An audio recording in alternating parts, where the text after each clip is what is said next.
Después de mi operación, mi nuera gritó: «Deja de hacerte la víctima y ponte a cocinar, vieja bruja». Lo dijo frente a toda la familia. Yo, sin decir palabra, obedecí en silencio. Ese fin de semana, cuando llegaron, encontraron una nota pegada en la puerta. «Me alegra tenerte aquí. Sigue mi historia hasta el final y comenta desde qué ciudad me estás viendo para saber hasta dónde ha llegado». El dolor en mi pecho ya no venía solo del triple bypass. Era otra cosa, algo más profundo, algo que atravesaba carne y hueso y me desgarraba el alma. «Por el amor de Dios, Rosario, deja de hacerte la víctima y ponte a cocinar, vieja bruja». Las palabras de Alejandra resonaron en el comedor, dejando a todos en silencio. Me temblaban las manos mientras me aferraba al borde de la mesa, intentando no caerme. Apenas habían pasado 3 semanas desde la cirugía a corazón abierto y ya me estaban ordenando preparar la cena como si nada hubiera pasado. Alcé la vista, buscando los ojos de mi hijo, pero Emilio miraba fijamente su plato vacío, con la mandíbula apretada, sin decir nada, sin defenderme, solo silencio. «Lo siento», susurré apenas audible. El doctor me había dicho que debía descansar. «Por lo menos 6 semanas», dije. Alejandra puso los ojos en blanco exageradamente. «Ya escuchamos suficiente sobre tu cirugía.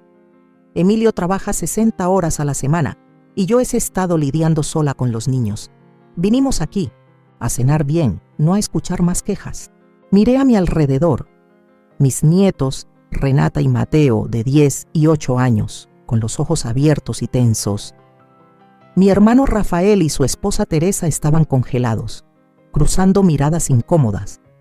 Se suponía que era una pequeña celebración por mi recuperación, pero terminó siendo otra oportunidad para que Alejandra me pusiera en mi lugar. Haciendo un esfuerzo que me partía el pecho, me levanté de la silla. «Voy a empezar la cena», murmuré caminando despacio hacia la cocina. Al pasar detrás de Emilio, puse mi mano en su hombro con suavidad. Se estremeció un poco, pero no levantó la vista. Mi hijo, mi único hijo, el mismo niño que alguna vez me trajo dientes de león y me decía que yo era su mejor amiga, ya ni podía mirarme a los ojos. En la cocina me movía despacio, reuniendo ingredientes para una pasta sencilla. Me temblaban las manos al llenar una olla con agua. La cicatriz de la cirugía ardía con cada movimiento. El doctor había sido claro: nada de esfuerzos, nada de cargar, mucho descanso. Pero ¿qué otra opción tenía? ¿Necesitas ayuda? Rafael apareció en la puerta, su cara marcada por la preocupación. «Estoy bien», mentí. Era una respuesta automática, aprendida tras años de hacerme pequeña, menos molesta, casi invisible. «Debbie, eso fue totalmente inaceptable. Deberías estar descansando, no cocinando para eso». «Por favor, Rafael», lo interrumpí, mirando con nervios hacia el comedor. «No hagamos las cosas peor». Él suspiró y tomó una tabla para cortar. «No puedes seguir permitiendo que te traten así». Me concentré en picar el ajo, cada corte del cuchillo cargado de intención. «Es mi hijo. ¿Qué quieres que haga?»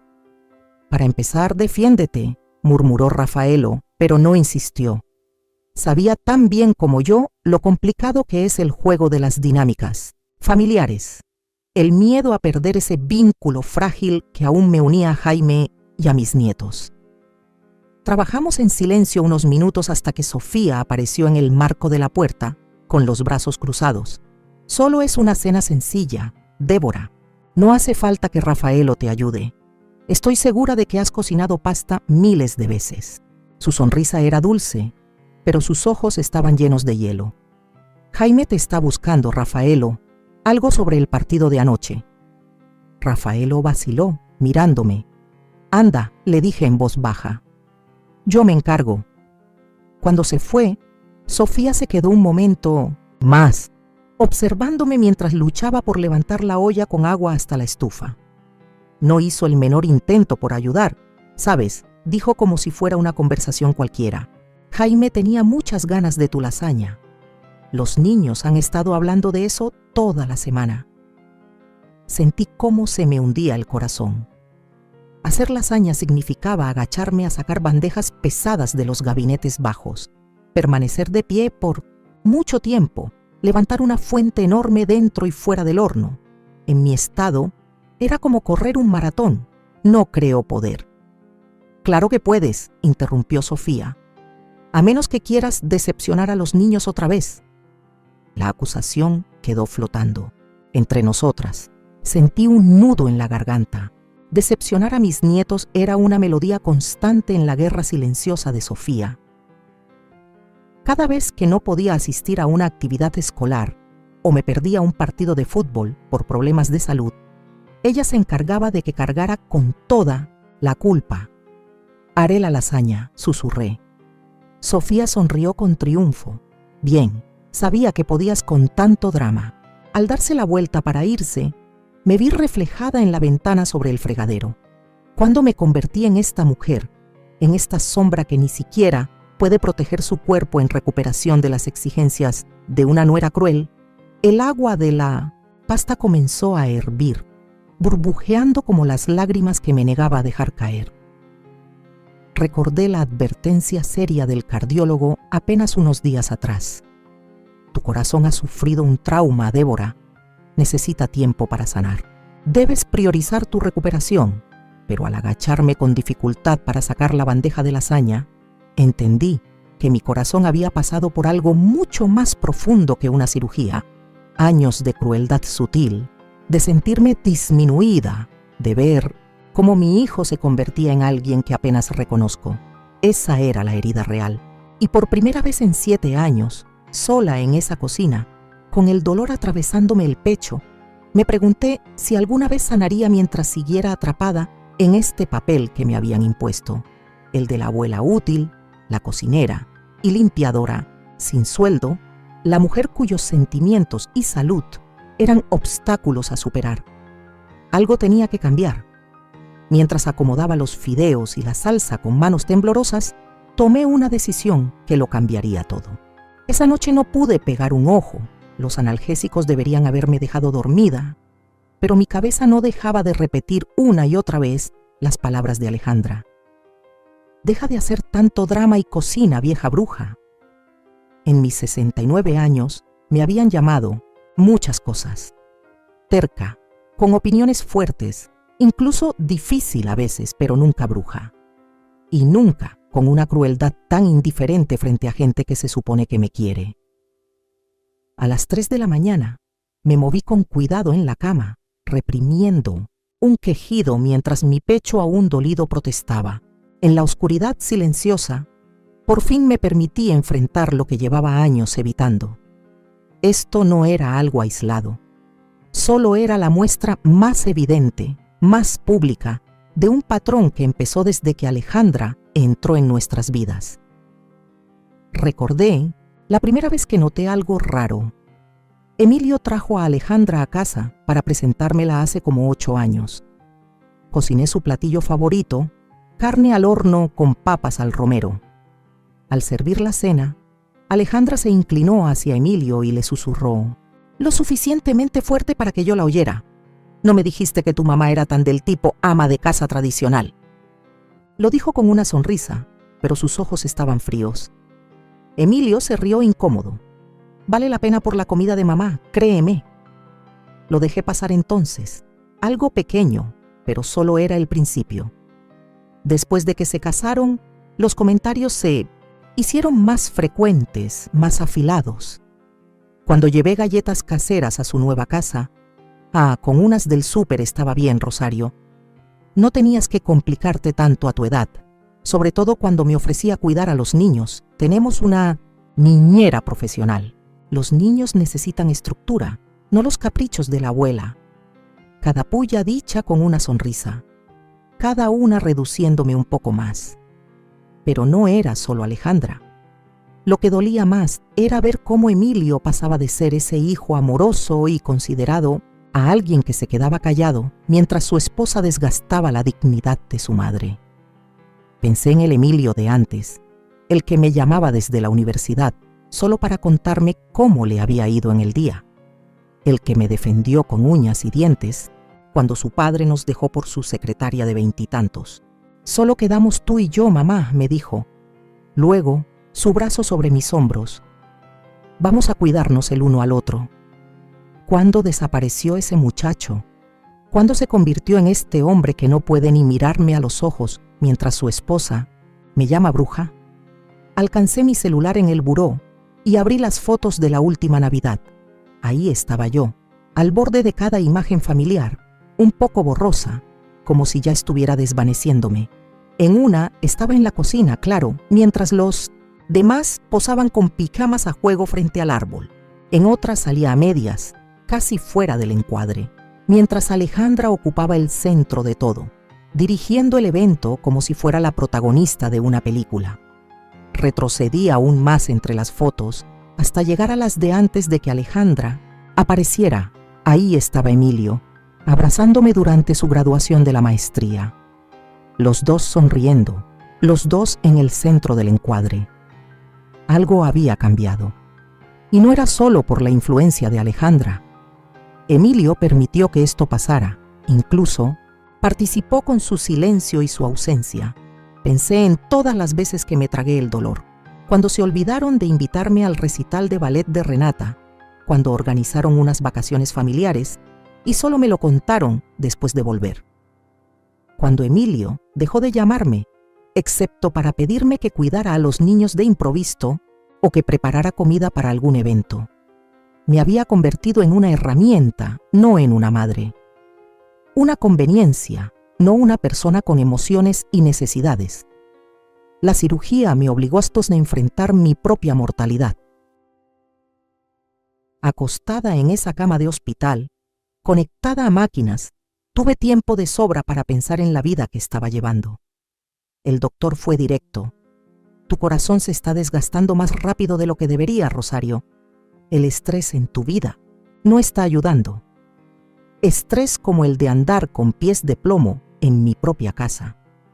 El estrés de no saber cuándo llegaría el próximo comentario hiriente. El estrés de ver a mi hijo alejarse cada vez más, sin poder detenerlo. Me incorporé con cuidado y encendí la lámpara de la mesita. El pecho me dolía, tanto por la herida de la operación como por la verdad que empezaba a revelarse con claridad punzante. Me había convertido en sirvienta dentro de mi propia familia. ¿Cómo sucedió tan poco a poco que apenas lo noté? Después de que Fernando me dejara por su joven recepcionista hace 20 años, me entregué a ser la madre perfecta para Emilio.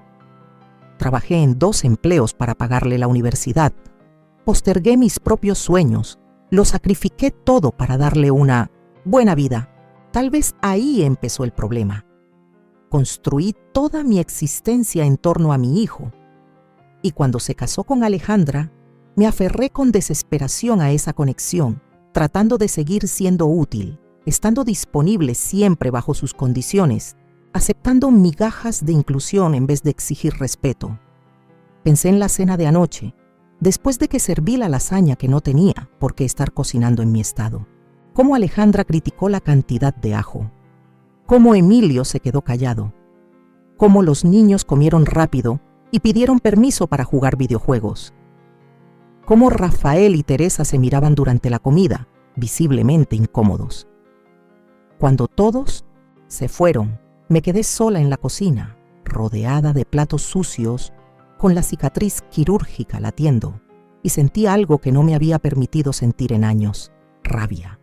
No solo contra Alejandra, aunque su crueldad fuera el blanco más obvio, ni solo contra Emilio, aunque su traición fuera la que más dolía, sino contra mí misma, por haber permitido que esto siguiera por tanto tiempo, por aceptar lo inaceptable, por miedo a perder lo poco que me quedaba de vínculo con mi hijo y mis nietos. Me levanté con cuidado y me acerqué a la ventana, mirando hacia el vecindario en calma justo antes del amanecer. En la casa de enfrente vivía mi vecina Lupita, sola desde que su esposo murió hace 3 años. Todos se habían preocupado por ella, pero últimamente parecía florecer. Se unió a un club de lectura, empezó a pintar con acuarela, incluso comenzó a salir con un señor de su iglesia. Lupita había reconstruido su vida a su manera, tal Ves, ya era hora de que yo hiciera lo mismo. Me aparté de la ventana, con una decisión que surgía dentro de mí con una claridad inesperada.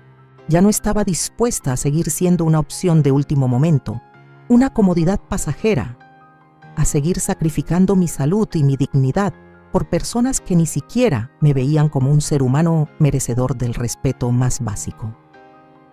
Esa revelación, que en otro momento me habría helado la sangre, ahora me llenaba de una calma decidida que no sentía desde hacía años. Mañana llamaría a mi médico y le hablaría con sinceridad sobre mi recuperación, y luego empezarían a hacer planes, no para venganzas ni enfrentamientos. Ya estaba demasiado cansada para eso, pero sí para algo mucho más poderoso: recuperar mi vida. Mi mirada se posó en la foto familiar sobre el tocador. Emilio, Alejandra y los niños en el lago el verano pasado. Yo no aparecía. Fui quien tomó la foto. Ya era hora de volver a aparecer en el encuadre, pero esta vez bajo mis propias condiciones. La sala de espera en el consultorio del doctor Morales estaba más tranquila de lo normal aquel martes por la mañana. Me senté con las manos entrelazadas sobre el regazo, tratando de ignorar el dolor constante en el pecho. No solo el dolor físico de la cirugía, sino esa otra punzada más honda que se había instalado desde la cena familiar de hace 3 días. Rosario Winters. La enfermera apareció en la entrada con una carpeta en la mano. Su sonrisa era cálida. El doctor Morales la verá ahora. La seguí por el pasillo, mis pasos lentos y calculados. La enfermera, Patty, según su gafete, notó mis movimientos cuidadosos. ¿Todavía tienes molestias al caminar?, me preguntó, ajustando su paso al mío. Un poco, admití. Más de lo que esperaba a estas alturas. El doctor Morales estaba revisando mi expediente cuando entré al consultorio. Levantó la vista, frunciendo el ceño al verme acomodarme con dificultad en la camilla. ¿Cómo nos sentimos hoy, Rosario?, preguntó, dejando el expediente a un lado. Por un instante estuve a punto de dar mi respuesta de siempre. Estoy bien. Las palabras que había aprendido a decir sin importar lo que pasara. Las palabras que le facilitaron a todos ignorar mis necesidades durante años. Pero algo me detuvo. La verdad, no muy bien dije en voz baja. El dolor es peor que la semana pasada. Las cejas del doctor Morales se alzaron de inmediato. En los 15 años que llevaba siendo mi cardiólogo, jamás me había quejado. Ni cuando me diagnosticaron insuficiencia cardíaca, ni durante los exámenes interminables, ni siquiera al despertar de la cirugía a corazón abierto. Háblame del dolor, dijo mientras sacaba el estetoscopio de su cuello. Durante la exploración, le describí la punzada aguda que sentía con ciertos movimientos, el dolor constante detrás del esternón, la fatiga que en vez de mejorar, parecía intensificarse. ¿Has estado siguiendo el protocolo de recuperación?, preguntó, frunciendo el ceño mientras auscultaba mi corazón. Nada de levantar peso, sin esfuerzos, descanso durante el día. Dudé un segundo. Lo he intentado. Se echó hacia atrás y me miró con severidad. Rosario, intentarlo no es suficiente en esta etapa. Tu corazón ha pasado por un trauma enorme. Necesita tiempo para sanar bien. Lo sé, pero... Nada de peros. Necesito que seas completamente honesta conmigo sobre lo que ha estado pasando. Algo en su mirada directa derrumbó el muro que había construido con tanto cuidado. Antes de que pudiera detenerme, la verdad se me salió de los labios. Conté todo. La cena familiar, la vez que cociné lasaña apenas 3 semanas después de una cirugía a corazón abierto, los años enteros siendo tratada como sirvienta en vez de madre y abuela. El doctor Morales me escuchó sin interrumpir, con el rostro cada vez más preocupado. Cuando por fin me callé, él suspiró y se sentó frente a mí en el banquito. Rosario, voy a hablarte con toda franqueza, dijo. Lo que describes no es solo una falta de consideración por parte de tu familia, es un peligro real para tu recuperación. Lo sé, Pero ellos necesitan... No, interrumpió con voz firme. Lo que tú necesitas ahora es sanar. Tus arterias aún están estableciendo el flujo sanguíneo.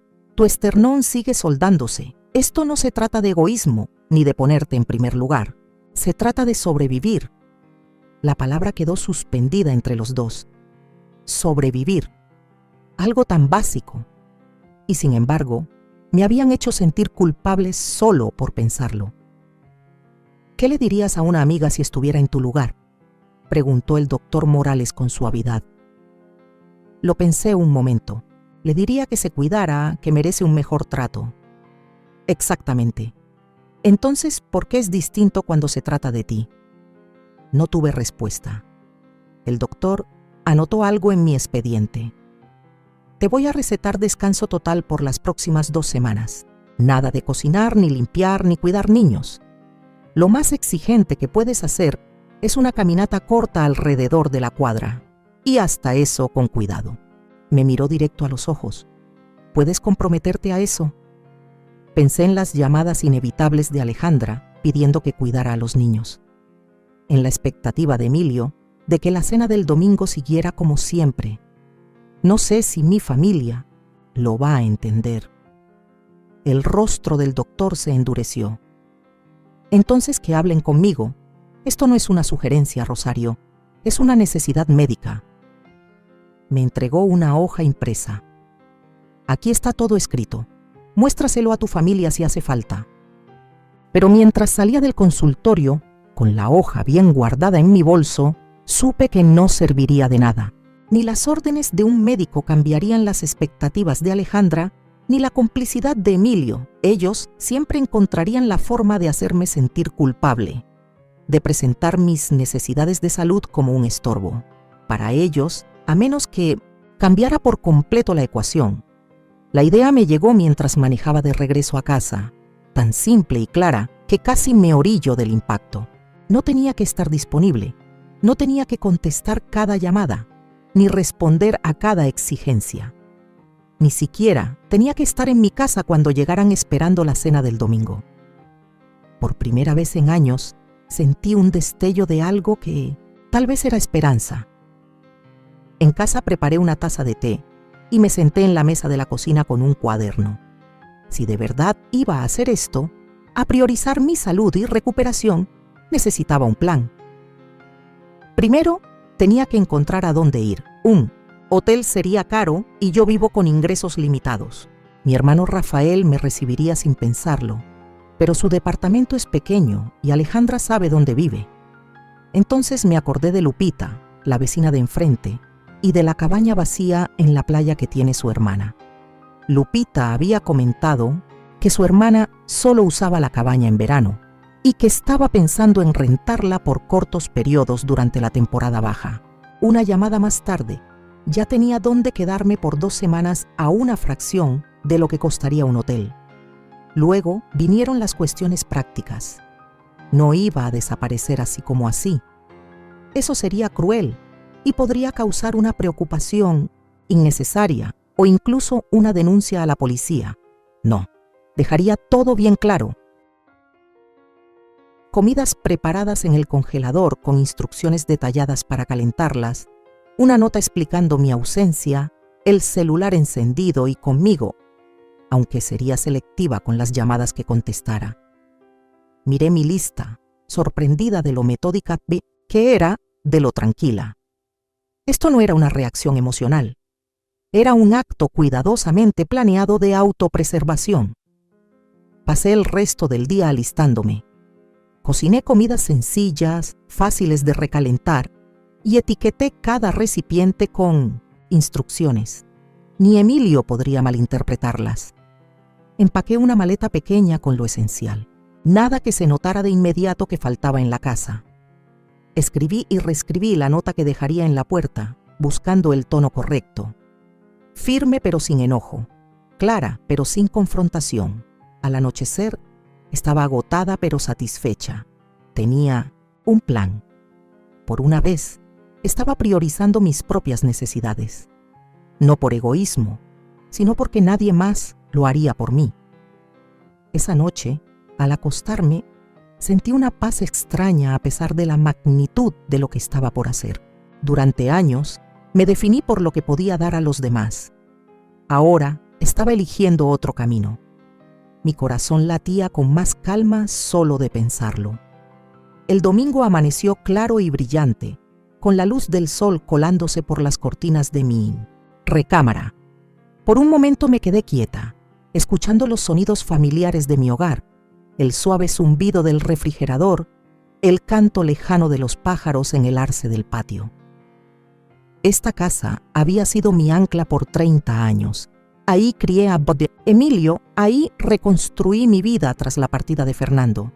Ahí celebré incontables reuniones familiares. Hoy me alejaba de todo eso, no para siempre. No era tan dramática para algo así. Solo el tiempo suficiente para dejar claro mi punto. El tiempo necesario para sanar tanto física como emocionalmente. Me moví con cuidado en mi rutina matutina, atenta a las advertencias del doctor Morales sobre no esforzarme demasiado. El dolor en el pecho había disminuido un poco esa mañana. Lo tomé como una buena señal. Mi cuerpo quería sanar. Era momento de darle esa oportunidad. Lupita llegó a las 9 como habíamos acordado, su sedán práctico esperando silencioso en mi entrada. ¿Estás segura de esto, Rosario?, preguntó mientras me ayudaba con la maleta. Todavía estás a tiempo de cambiar de opinión. Miré hacia mi casa, hacia el jardín que había cuidado con tanto esmero a lo largo de los años. Al columpio del porche, donde solía arrullar a Emilio en las noches de verano. Estoy segura, dije en voz baja. Son solo 2 semanas y lo necesito. Lupita asintió, con comprensión en la mirada. Ella estuvo ahí el día después de la desastrosa cena familiar. Vio las bandejas de lasaña remojándose en el fregadero. Notó mi respiración forzada y cómo me dolía cada movimiento. No dijo nada en ese momento, pero su apoyo silencioso lo fue todo. La cabaña ya está lista, dijo mientras manejábamos. Rebeca llenó el refri y dejó algunos de sus libros. Se acordó que te gustan las novelas de misterio. El vecino. 2 casas más allá tiene la llave de repuesto por si necesitas algo. Y yo te voy a visitar cada pocos días. Sentí un nudo en la garganta ante tanta amabilidad. ¿Cuándo fue la última vez que alguien se preguntó qué podría necesitar? Yo, ¿qué podría querer? ¿Cuándo fue la última vez que alguien cuidó de mí en vez de que yo cuidara de todos? Gracias, susurré, sin atreverme a decir más. La cabañita frente a la playa era perfecta, chiquita, acogedora, con ventanales enormes que daban al mar. Era temporada baja, así que la playa estaba casi vacía. Solo se veían a lo lejos un par de personas paseando a sus perros. Ese silencio se sentía como un regalo después de tantos años de estar siempre disponible. Hay una línea fija por si la necesitas, explicó Lupita mientras me mostraba el lugar. A veces falla la señal del celular y anoté la dirección del centro de atención. Urgente por si acaso. Estaré bien, le aseguré. Aunque las 2 sabíamos que no era tan sencillo, considerando la cirugía reciente. Cuando Lupita se fue, me quedé en la terracita, respirando el aire salado. Sentía el cuerpo más ligero, pero también más pesado. Ligero por la tranquilidad de haberme alejado. Pesado por lo que sabía que vendría al final de estas 2 semanas. Habría enojos, reclamos, culpas disfrazadas de preocupación. Pero por ahora, en estos días contados, era libre. En mi casa, la nota que escribí con todo cuidado estaba pegada en la puerta principal, justo donde Emilio y Alejandra no podrían ignorarla cuando llegaran para la famosa cena del domingo. Queridos Emilio, Alejandra y niños, me estoy tomando un tiempo para concentrarme en mi recuperación, siguiendo estrictamente las indicaciones del médico. Necesito descanso absoluto durante las próximas 2 semanas. Hay comidas listas en el congelador, con instrucciones para calentarlas en cada recipiente. La cena del domingo está etiquetada y lista para meterse al horno a 350 crudes durante 45 minutos. Los quiero mucho y estaremos en contacto pronto. Mamá, abuela, Rosario. Directo, sin vueltas, sin reproches ni dramas. Me los imaginé llegando, los niños corriendo como siempre, Alejandra con algún postre moderno de la panadería de su barrio, y Emilio cerrando la marcha con su cara de siempre, entre distraído y cansado. Pude ver la confusión en sus rostros al encontrar la nota, la molestia en los ojos de Alejandra, el ceño fruncido de Emilio. ¿Qué harían? ¿Volver a su casa? ¿Entrar y calentar la comida? ¿Llamarme con preocupación o con rabia? No tuve que esperar mucho para saberlo. Exactamente a las 5:15 p.m., el teléfono empezó a sonar. Alejandra. Dejé que se fuera al buzón. El corazón me latía con fuerza, aunque sabía que no respondería. 3 minutos después, volvió a sonar. ¿Ves, Emilio? También dejé que timbrara. Entonces comenzaron los mensajes. Mamá, ¿dónde estás? Estamos en la casa. Emilio. Rosario. Esto es sumamente irresponsable. Organizamos todo el día para esta cena. Alejandra. Mamá, ¿estás bien? ¿Deberíamos preocuparnos? Emilio. Los niños tienen hambre y están decepcionados. Ojalá te des cuenta de lo egoísta que es esto. Alejandra. Leí cada mensaje con una especie de curiosidad distante, viendo cómo el tono de Alejandra pasaba tan rápido de la molestia a la acusación. Emilio, al menos, mostró algo de preocupación por mí, aunque eso venía después de su desconcierto por la rutina rota. Ninguno de los dos mencionó mi cirugía ni mi recuperación. Nunca reconocieron que tal vez yo necesitaba este tiempo lejos. Todo giraba en torno a su incomodidad, sus expectativas, su desilusión. Después de unos 20 minutos, las llamadas y mensajes disminuyeron, luego cesaron. Me los imaginé entrando a la casa, encontrando la cazuela en el congelador, siguiendo las instrucciones de calentado que les dejé. ¿Estarían agradecidos por mi previsión o molestos porque les tocó encargarse de esa pequeña tarea por sí mismos? Justo cuando el sol comenzaba a ocultarse sobre el agua, tiñendo las olas con reflejos dorados alargados, sonó mi teléfono otra vez. Esta vez era Rafael. ¿Estás bien?, preguntó sin rodeos cuando contesté. Emilio me llamó desesperado. Dijo que desapareciste y dejaste una nota críptica. No pude evitar reír ante esa descripción. Estoy bien, Rafael.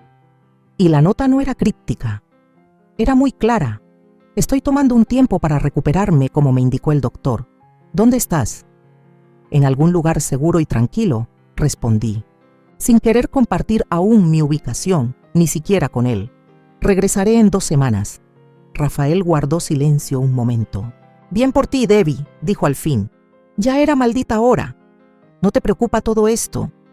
No, tú eres la persona más capaz que conozco. Me preocupa más Emilio y esos niños. A ver si pueden arreglárselas sin su chef personal y ama de llaves. Su franqueza me hizo fruncir el ceño, pero no se equivocaba. Se las arreglarán. Hay suficiente comida en el congelador para alimentar a un batallón. Claro que te aseguraste de eso, dijo Rafael con una sonrisa en la voz. Dios no lo quiera, que tengan que cocinar ellos solos. Después de colgar, me envolví en una cobija y me senté en la terraza, viendo cómo aparecían las estrellas una a una sobre el océano que se oscurecía. Mi celular vibró con más mensajes, pero no los revisé. Cualquiera que fuera la crisis, provocada por mi ausencia, no me tocaba a mí resolverla. No esta noche.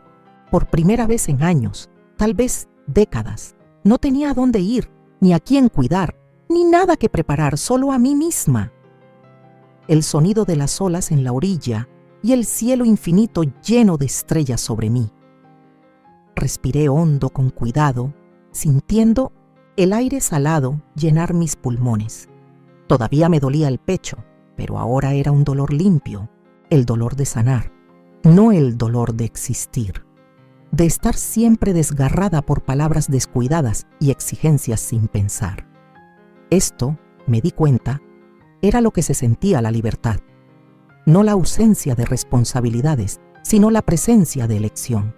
Yo había elegido esta soledad, esta calma, y sin importar lo que pasara cuando regresara en 2 semanas, nadie me podría quitar este momento.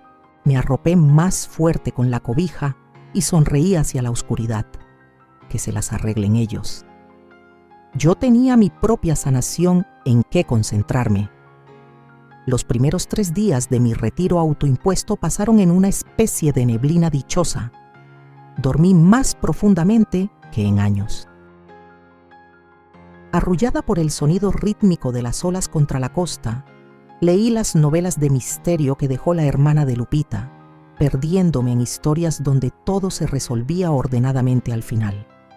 Pasé horas en la terraza, viendo a las gaviotas girar y lanzarse al mar, sintiendo cómo la tensión se escapaba poco a poco de mi cuerpo.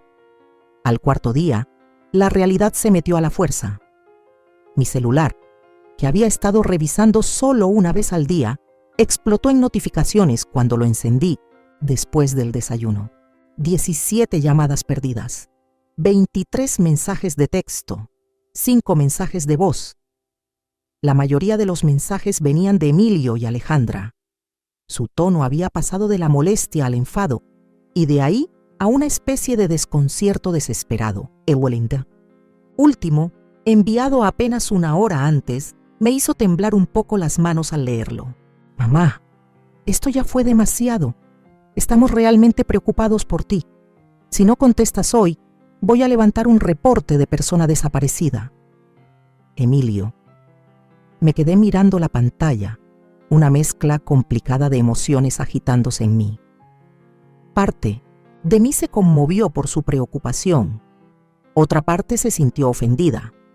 En la nota dejé claro que me estaba tomando un tiempo para recuperarme. No estaba desaparecida. Estaba ausente por decisión propia. Pero lo que más sentía era puro cansancio. Cansancio de ser la única que pensaba en los sentimientos de los demás. Cansancio de que me dieran por sentada. Cansancio de dar siempre, sin recibir. Suspiré y escribí una respuesta. Emilio, estoy bien. Como dije en la nota, me estoy tomando 2 semanas para descansar y recuperarme, por indicación del médico. Regresaré el domingo 22. No hay razón para preocuparse ni para hacer un reporte, mamá. Dudé un momento y luego añadí. PD, ¿qué tal quedó la cazuela? Su respuesta no tardó nada. ¿Dónde estás? Estamos vueltos locos de preocupación. Esto no es propio de ti. Sonreí con cierta ironía. ¿A qué se refería con que no era propio de mí? Que defenderme no era propio de mí. Que cuidar de mi salud no era típico en mí. Tenía razón. Claro que no era como la versión de mí que había sido en la última década, pero tal vez sí era como la mujer que fui antes de dejar que me apagaran. Estoy en un lugar seguro, enfocándome en recuperarme. Vuelvo en 10 días. Por favor, respeta mi necesidad de tomar este tiempo, mamá. Dejé el teléfono a un lado, sabiendo que volvería a sonar pronto. Y así fue. Apenas pasó 1 minuto y ya aparecía el nombre de Emilio en la pantalla. Esta vez contesté. Mamá, ¿dónde estás? Su voz era una mezcla de alivio y pánico que no terminaba de irse. Te lo dije, Emilio. Estoy en un lugar seguro, recuperándome. ¿Pero por qué te fuiste así? ¿Por qué no nos dijiste que te ibas? Respiré hondo, sintiendo la opresión en el pecho. Sí lo hice. Dejé una nota muy clara. ¿Una nota? Ahora sonaba molesto. Nunca habías hecho algo así. Alejandra estaba fuera de sí. Los niños estaban confundidos. Pensamos que te había pasado algo horrible. A pesar de que la nota decía explícitamente que me estaba tomando un tiempo para recuperarme, mantuve la calma, aunque el corazón se me aceleraba. Bueno, sí, pero no es propio de ti simplemente desaparecer así. Tampoco es propio de mí haber pasado por una cirugía de bypass triple, Emilio. Y sin embargo, aquí estamos. Siguió un silencio largo. Cuando volvió a hablar, su voz había perdido algo de filo. ¿Estás bien? ¿De verdad? Estoy mejorando, le dije con honestidad. El descanso ayuda. Ya no me duele tanto el pecho. Eso es bueno. Sonaba aliviado de verdad. y algo se ablandó dentro de mí. Pero entonces dijo: «Pero mamá, te necesitamos. Las cenas de los domingos son una tradición, y Alejandra tiene ese evento benéfico el próximo fin de semana. Contábamos contigo para cuidar a los niños». Y así, en un instante, lo que se había ablandado se endureció de nuevo. Nada de «te extrañamos» o «perdón por cómo te tratamos». Solo «te necesitamos» para las funciones prácticas que siempre cumplía. «No regresaré hasta el 22, Emilio. Tendrás que buscar otra opción». «Pero mamá». «No, Emilio». Me sorprendí con la firmeza en mi voz. «Te puse límites claros. Espero que los respetes». Otro silencio, esta vez cargado de una sorpresa que no necesitaba decirse. Nunca antes le había hablado así. «Está bien», dijo al final con «putting the stuff», un tono seco. Llamar si necesitas algo. La ironía de su ofrecimiento no pasó desapercibida para mí. ¿Cuándo fue la última vez que él se preocupó por lo que yo necesitaba? «Adiós, Emilio. Dale un abrazo a los niños de mi parte». Terminé la llamada antes de que pudiera contestar, con las manos temblándome un poco. Plantarme frente a mi propio hijo no debería haber requerido valor, pero lo hizo. Durante años había tenido tanto miedo de perder el poco vínculo que quedaba entre nosotros que acepté migajas de cariño, de atención. Me dejé usar para no correr el riesgo de ser desechada. Pero eso se acabó. La siguiente llamada fue de Alejandra, menos de una hora después. La dejé ir al buzón de voz. Aún no estaba lista para enfrentar su estilo de manipulación. Su mensaje fue exactamente lo que esperaba. Una combinación maestra de culpa, reproches y amenazas disfrazadas. «Rosario, no sé qué clase de juego estás jugando, pero es totalmente egoísta. Emilio está muy preocupado. Los niños no dejan de preguntar por ti, y tuve que cancelar mi cita en el salón para quedarme con ellos porque tú no estabas para cuidarlos. Llámanos de inmediato».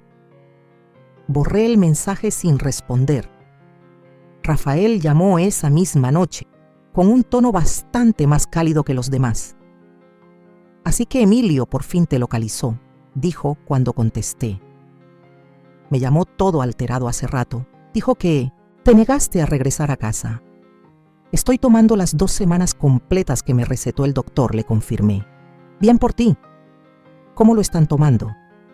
Suspiré, acomodándome en el sillón junto a la ventana. «Como te imaginarás, Emilio está confundido, Alejandra furiosa. No logran entender que yo también tengo necesidades». Rafael soltó una risa baja. «Los entrenaste demasiado bien, Debbie. Siempre disponible, siempre complaciente. Seguro es la primera vez que les dices que no». Sus palabras dolieron por lo certeras que eran. No me había dado cuenta de lo desequilibrado que se volvió todo, confesé. O tal vez sí, pero no quería verlo. Y ahora miraba el cielo oscurecerse, las primeras estrellas apareciendo sobre el agua. Ahora sé que no puedo volver a cómo eran las cosas. No voy a hacerlo. «Esa es mi hermana», dijo Rafael con orgullo en su voz. «¿Qué vas a hacer cuando regreses?». Era la pregunta que había evitado. La realidad esperándome al final de esta escapatoria, temporal. Todavía no lo sé, pero estoy segura de que todo será distinto. En los días siguientes, las llamadas y mensajes siguieron llegando. El tono de Emilio pasó de la confusión a la resignación. El de Alejandra se mantuvo agudo, lleno de acusaciones. Mi nieta Renata me mandó un mensajito dulce preguntando si estaba bien y cuándo regresaría, lo cual me hizo llorar. Le respondí de inmediato, asegurándole que estaba bien y que la vería pronto. El mensaje más inesperado llegó una semana después de mi partida, de parte de Miguel, un colega de Emilio, a quien había visto varias veces en eventos de la empresa. «Rosario, espero que no te moleste que te escriba. Emilio mencionó que estabas recuperándote fuera de casa. En la oficina hicimos una colecta para enviarte una canasta de frutas, pero nos dimos cuenta de que no tenemos tu dirección actual. ¿Podrías decirnos a dónde mandarla? Todos estamos pensando en ti». Miguel. Me quedé mirando el mensaje, con un nudo en la garganta. Los compañeros de trabajo de mi hijo, personas que apenas me conocían, habían mostrado más consideración por mi bienestar que mi propia familia. Algo profundo cambió durante este tiempo lejos. Y no fue solo mi forma de ver las cosas. El mundo había seguido su curso sin mí, mientras yo dejaba de ser el eje que sostenía las necesidades de mi familia. Ellos se las arreglaron, quizá no con gracia, quizá sin mucha alegría, pero lo hicieron. Y yo descubrí que podía existir por mí misma, no solo como una extensión de sus demandas. Cuando por fin respondí a Miguel, le mandé mi dirección y una nota, que podían dejar la canasta ahí el día 22. Al regresar ya no me escondía, ya no huía. Estaba lista para enfrentar lo que viniera. 6 meses pueden cambiarlo todo o no cambiar nada. En mi caso, fue algo intermedio. Volví exactamente el día que prometí, el domingo 22. La casa estaba en silencio, intacta, sin nadie esperando, sin ojos atentos a mi llegada. No les había dicho la hora exacta, solo el día. La canasta de frutas del colega de Emilio estaba sobre el porche, con una nota alegre deseándome una pronta recuperación. La metí adentro, conmovida por el detalle de alguien que apenas conocía. Al caminar por las habitaciones, me sorprendió lo inmóvil de todo. Los mismos muebles, las mismas fotos, la misma vista desde la ventana de la cocina. Pero yo ya no era la misma. 2 semanas de soledad y reflexión habían cambiado algo profundo dentro de mí. Cuando sonó el teléfono a las 4:30 p.m., no me sorprendió ver el número de Emilio. «Ya vamos para allá», dijo sin más al responder. «Llegamos como en 20 minutos». «No». «¿Estás en casa?» «No». «¿Cómo te sientes?» «Solo...». Asumía que yo estaría ahí, como siempre, con la cena del domingo lista. «Hoy no voy a cocinar, Emilio», dije tranquila. «Apenas llegué hace unas horas». Silencio. «Ah, bueno, podemos recoger algo en el camino. ¿Necesitas algo?». Esa pregunta tan tardía casi me hizo reír. «No, gracias. Tengo todo lo que necesito». Cuando llegaron, Alejandra fue la primera en cruzar la puerta, con una expresión cuidadosamente armada de preocupación.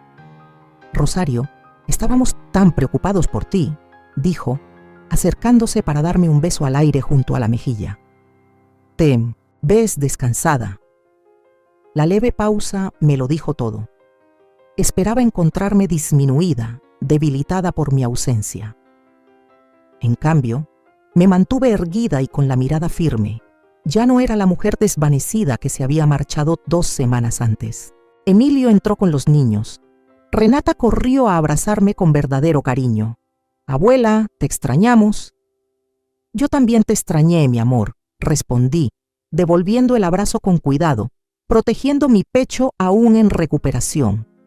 Mateo se quedó atrás dudando hasta que abrí los brazos para él también.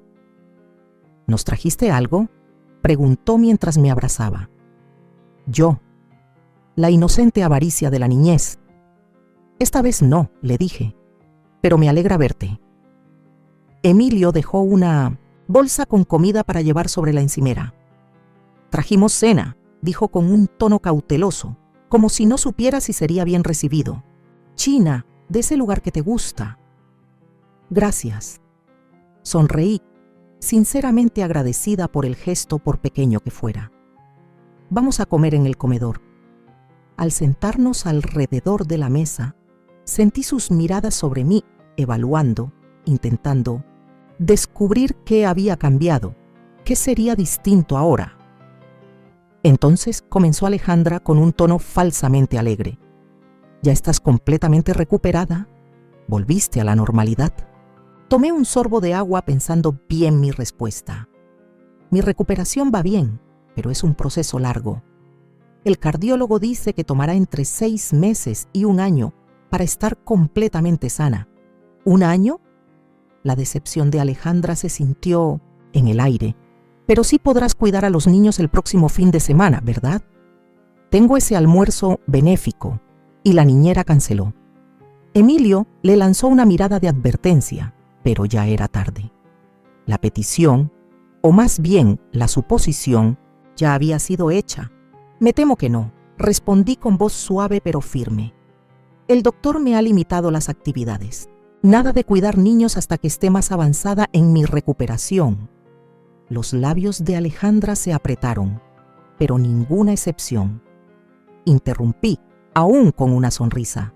Orden del médico. Un silencio tenso se apoderó del ambiente, solo roto por la plática despreocupada de los niños sobre la escuela y sus amigos. Comí con calma, ya sin ese nerviosismo de antes por la desaprobación que irradiaba mi nuera. «Extrañamos tu comida, mamá», dijo Emilio por fin, como una rama de olivo tendida en medio de la tensión. Las comidas congeladas estaban bien, pero no es lo mismo. Asentí, reconociendo el cumplido sin sentir la necesidad de llenar el silencio que vino después. Antes, habría ofrecido enseguida cocinarles sus platos favoritos el siguiente fin de semana, venir a prepararles comida para el congelador, lo que fuera con tal de suavizar la incomodidad. Ya no. «¿Cómo estaba la playa?», preguntó Renata, sorprendiéndome con su intuición. «Papá dijo que te quedaste cerca del mar». «Era hermosa», le respondí. «Tranquila. Veía salir el sol todas las mañanas. ¿Podemos ir algún día?», preguntó Mateo, de repente mirando su pollo agridulce. «Me encantaría», le dije sonriendo. «Tal vez cuando haga más calor». La expresión de Alejandra se ensombreció, pero no dijo nada. No hacía falta. Leía sus pensamientos con claridad. Se estaban haciendo planes sin su visto bueno. Se estaban formando vínculos que no pasaban por su control. Después de cenar, mientras Emilio ayudaba a los niños a recoger la mesa, algo que nunca habían hecho en mi casa, hizo la pregunta que yo sabía que vendría. «¿Entonces qué sigue, mamá? ¿Volviste para quedarte?». Lo miré con firmeza. «Nunca me fui para siempre, Emilio. Solo me tomé el tiempo que necesitaba para sanar». Hice una pausa, eligiendo con cuidado mis palabras. «Pero las cosas van a cambiar. De ahora en adelante». Frunció un poco el ceño. «¿Cambiar cómo?». «Ya no estaré disponible para cuidar niños a último minuto, ni para responsabilidades regulares. Las cenas de domingo serán una vez al mes, no cada semana. Y no siempre voy a ser yo quien cocine». Mi tono fue directo, sin disculpas. Me voy a enfocar en recuperarme y en construir una vida que no gire completamente alrededor de servir a los demás. Emilio parecía impactado, como si le hubiera dicho que me mudaría a otro país. «Pero mamá, dependemos de ti». «Lo sé. Hacen que yo haga demasiado y resulta que eso no es sano para nadie». Alejandra apareció en la entrada, con los ojos entrecerrados. «Esto es por ese comentario. Tonto que hice, ¿verdad? Lo de la comida. Estaba estresada, Rosario. Te lo estás tomando demasiado a pecho». Negué con la cabeza. «Esto no tiene que ver con una sola cosa, Alejandra. Es sobre patrones que se han formado durante años. Patrones que yo permití y en los que participé. Solo estoy cambiando mi papel en ellos». «¿Entonces estás abandonando a tu familia?», dijo seca. «No», respondí con voz firme. «Estoy cuidando de mí misma para poder estar presente con mi familia de formas sostenibles. Es distinto». La noche terminó con cierta incomodidad y promesas vagas de seguir platicando luego. Al irse todos, Emilio se quedó un momento más, con una expresión incierta en el rostro. «Mamá, yo…», empezó a decir, pero se detuvo. «Me da gusto que estés bien». No era una disculpa, pero era algo, un pequeño reconocimiento de que mi bienestar sí importaba. «Gracias, Emilio», respondí en voz baja. «A mí también». En los meses que siguieron, los nuevos límites que había trazado fueron puestos a prueba una y otra vez. Emergencias de Alejandra que, según ella, necesitaban mi ayuda de inmediato. Quejas de Emilio por las cenas dominicales más cortas o menos frecuentes. incluso la confusión de los niños ante mi repentina falta de disponibilidad. Pero me mantuve firme. Me uní a un club de lectura que se reunía los miércoles en la noche, justo el día que solía cuidar a los niños para que Emilio y Alejandra salieran. Tomé una clase de acuarela los sábados en la mañana. Retomé amistades que había dejado de lado porque mi familia se llevaba todo mi tiempo. Y lo más importante, dejé de justificar cada decisión. No se volvió una frase completa, no el inicio de una negociación. No fue fácil. Hubo lágrimas, casi siempre mías, en privado. Discusiones, en su mayoría con Alejandra. Y momentos de duda en la madrugada, preguntándome si acaso estaba siendo egoísta. Pero mi salud mejoró notablemente cuando dejé de sobrecargarme. El doctor Morales lo mencionaba en cada consulta, y su aprobación reforzaba mi determinación.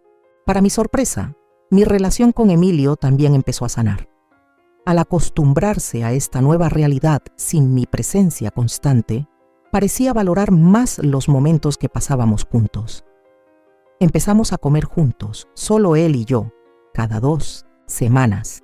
Algo que no hacíamos desde hacía años. En uno de esos almuerzos, 6 meses después de mi desaparición, por fin se atrevió a tocar el tema que habíamos estado evitando. No me había dado cuenta de cuánto te dimos por sentado, dijo en voz baja, mirando su taza de café. Hasta que ya no estabas. Esperé dándole espacio para continuar.